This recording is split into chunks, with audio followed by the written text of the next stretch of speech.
first of all, I congratulate Ohio State. They obviously had a great year and certainly were a great team tonight. I thought they played very well, and this guy sitting to my right was the difference in the game. I think everyone saw that. He played outstanding for us, and obviously Willie got a pretty big goal too, but Hunter played great, and they just kept coming.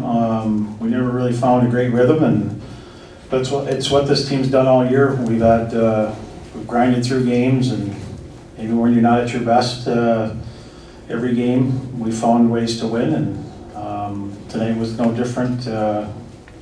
Obviously gave up the lead and kind of played on our heels and relied on some great saves by our goaltender to keep it tied, and fortunately made a play in the overtime to get the win. But certainly excited about moving on, and obviously BU is a very good team, so like everybody this time of the year. So, but just pretty characteristic of this team. All right, thanks very much, Coach. At this time, we're going to direct all questions to the student athletes. And again, just for a reminder, at least on your first question, please identify yourself and the news organization that you're representing. Please wait to ask your question until we get you a microphone. That way that the student athletes can hear your questions clearly. So who would like to begin? Right up front. Matt Summers, USCHO. Willie, the first game today obviously went on for a really long time, second overtime. Did you guys get restless at all? I mean, does that change your game day routine when that happens? Yeah, absolutely. You get a little restless there. You hear the oohs and ahs of all the fans, and obviously they had that goal called off, and we were all ready to get going there too. So everyone was a little bit on edge. I know my adrenaline was pumping for about an hour and a half before the game for sure. After that first overtime though, we gathered as a team, went for a walk, regrouped a little bit. Everyone reset, and I think our team has been through adversity all year, and that was just another step for us. Going to go right over here for one, and then one right here, and then actually we'll go here, then there. All right, yep. All right, Sean David, Joe Sports Blog Nation. Hunter, as Scott put it, you were the difference in the game. Just put the night you had into perspective. I felt really good tonight. My team played really good in front of me, allowing me to see the first puck and make the save, and just tried to make my rebounds in the corners so they didn't get another opportunity. Willie. Austin Rush, UMD Statesman. Willie, what was the chatter on the bench once Ohio State tied it up and then going into the overtime period? Obviously, gave them momentum away there, and I think the talk more was just making sure we got our coverage coming back. Obviously, those 2 goals was just guys finding slots, open areas. We got to be better at that tomorrow, obviously. We just talked, stay with it. Same thing, all year we've been down before. We've given up leads, but we battled back. Just keep our head in it and make sure we're battling. And obviously, that call, we just wanted to get through that third period and get us into OT to give us a chance. Willie, a year ago in Worcester, you set up Kuhlman for the game winner against Providence to score it again here. For you, what's it just been about these last 2 regional semis, and how's the feeling this time compared to what you were able to do a year ago? Obviously, I think last year was a very different game.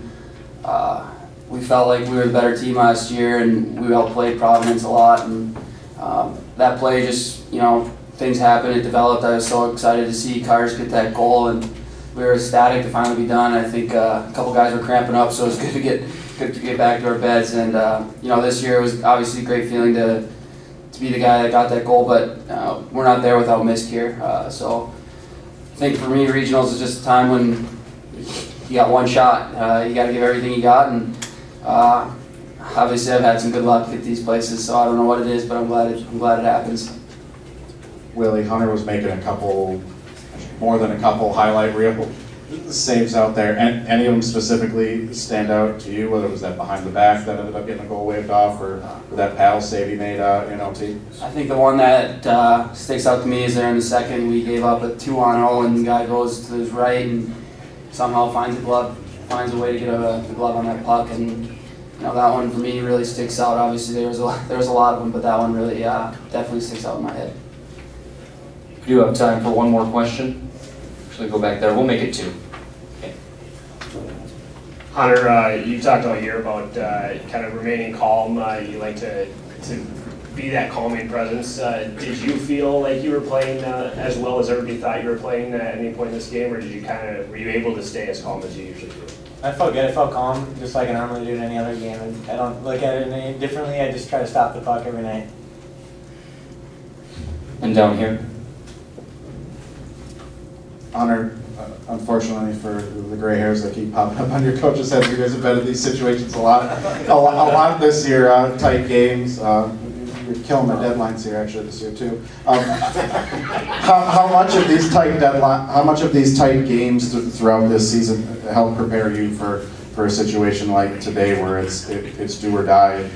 You know, the next goal that goes by you could end the season. Well, that's really good, especially as a team. We all know how to fight through the adversity. Being up to nothing like that and then giving up a couple goals like that. I thought our team fought through the adversity, and just another step in the process for coming back for tomorrow. All right, that will do it for our student athletes. Thanks again, fellas. Congratulations. Thank you. Thanks. And at this time, we're going to open up questions for Coach Sandlin. Would like to start right down here, Matt? Scott, from your perspective, what kind of changed their second intermission going into the third period where it seemed like the momentum really shifted from you guys dominating the Buckeyes to them coming at you? I don't know if anything really changed with us. I mean, I want to give them credit. They came out and thought they were making a pretty strong push even in the second period. But they have a good team. You know, they've got some really good forwards. They put a lot of pucks in the slot area. I didn't think our coverage was very good.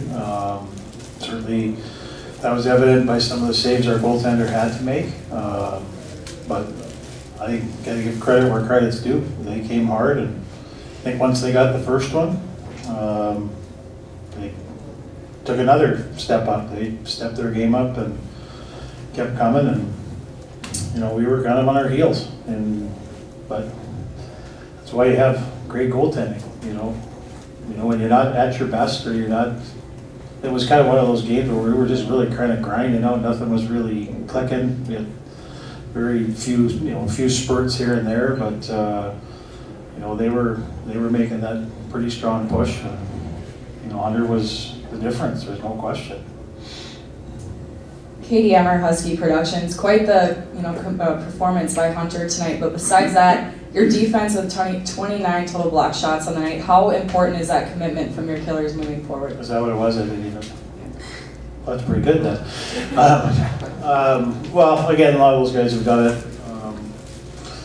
all year. A lot of those guys. A lot of it's been on the penalty kill boat. You need that. You need guys sacrificing. You need guys doing that stuff. But we were pretty fortunate. Some of those scrums around the net that they didn't get a clean look at some second and third opportunities. But we just need to tighten up defensively. Hopefully, we continue to do the block shot thing because it's important. But just defensively, it wasn't our best night, and they had a lot to do with that, though. They had a lot to do with it. They were playing with speed and pace and getting pucks into that danger area around the net. So, but thanks for bringing that up. That's a positive. So, along with the win, I'll take that. Scott, did you say anything specific to the team, knowing that you had to kill 54 seconds left on the power play coming into OT? Yeah, I mean, I took the timeout too at the end. I wanted to make sure we all knew, they run a couple plays, and obviously one was almost a goal early in the game, and just to make guys aware, get the right people on the rink, and get out of that period, and kind of regroup. And after the second, again, it's. I told our guys we've been in these positions before. You've done, you've won games coming from these positions. And just stay with it. Continue to trust each other, and they went out there and got the job done. Sometimes winning at this time of the year isn't always, for a coach, it's always hard. But sometimes you don't always win playing your best game. And to me, it's about advancing and learning. To get better, and that's what this group, has done all year. So, we're still playing, which is great. We've got to be a better hockey team tomorrow to continue to advance, and obviously BU poses a big challenge because they're a tremendous team with a lot of skill. Scott, Willie Rask, where's this kind of clutchness come out of it? You're here in the postseason the last few years. Well, I don't know. I tell them every year at the exit meeting, we need that all year. But he even said to me, he goes, I don't know why I can't do this all year. And I said, I don't care, you did it tonight, and that's all. I don't know. You know, some guys just step up in big moments, and Willie's certainly done that the last few years in the NCAA tournament, and he's made some big plays for us. He's been a factor, a big factor, and you know, we need that. He's a senior. Obviously, Seuss is out, and you need those guys to step up and make big plays, and tonight was another one. Jackie? Jackie, College Tracking News. Kind of felt like the overtime was a little bit more physical. Did you notice anything like that? Maybe than earlier in the game, with like a few more hits, things like that. I don't know. I felt like a lot of the game we were chasing the game. You know, I don't think it was an overly physical game. Might have got a little tighter checking. You know, I mean, obviously there's a lot on the line, so everyone was maybe a little more attentive to that. But you know, I didn't really notice a big difference. But if you say so, I'll believe you. I just thought it was a little more physical. Yeah. Well, I thought the refs did a good job too. I didn't think the game was overly. No, you know, I thought they did a good job. They let the players decide the game. Up front? Scott, going into the, during the third period, going in overtime, Ohio State's putting a lot of puck battles. They're attacking in waves. On the bench there, is there any doubt creeping in? Well, I think when you're on your heels and they're throwing pucks in and around the net, certainly I wouldn't say doubt, but you know, you don't feel good about it. Certainly there wasn't a lot. We were a lot of one and done in their offensive zone, and they were coming back, and you know, they were just getting pucks to the net. Whether, you know, they're a good team, they get a lot of plays behind to the net. We lost a lot of face-offs, especially in our offensive zone, which led to their more O-zone time and some pretty good shots off that. So those things all play into it. But you know, the way our goaltender was playing, it would have been a shame for him to lose that game, or our team to lose that game the way he played, because he was by far our best player. We have time for two more questions. We'll go here and then towards the net. Scott, we often look at in these comebacks you guys have had this year at the guys scoring goals and setting it up, but do any of these happen without Hunter? How important has he been, and the calmness and resolve he shows in net to helping you guys stay in these every night? I think it's gone both ways. I mean, there's games where, you know, he's been off, and we've been fortunate to score enough goals to give him a win, and he's given us a chance, like tonight, when we're not maybe at our best, to win hockey games, and that's all you can ask your goalie to do, and he's done that all year. And if he has had a bad game by his standards, he's always bounced back. He's got a really good demeanor, and he's a very competitive kid. And but I think it's kind of gone both ways. Tonight he bailed us out, no question. Tomorrow I hope he just does his job and we play better in front of him, and you know, continue to score and try and win a hockey game. And to the back. Scott, can you take us back about 6 hours ago, just what was going through your mind, your team's mind, you know, as 5:30 hits and you're nowhere close to getting out on the ice, and then at 6:30 and at 7:30? Yeah, I mean, those are hard. I mean, but you know, both teams go through it. You know, we had our pregame meeting at 4 o'clock, and I think I joked to our coaches that by the time we got on the ice, they might have forgot what we talked about, and so those guys reminded them again. But it's hard, but both teams go through it, and that's just, you know, part of it. You know, I don't think that had any factor in the game for either team. It might have thrown both teams off a little bit, just as far as getting amped up for the game at 5:30 and then it's pushed back. But it's kind of the first time I've ever been through that. But we made sure the players kind of got out, you know, after the first one and got some fresh air, and you know, tried to keep their focus. But you know, it's both teams going through it.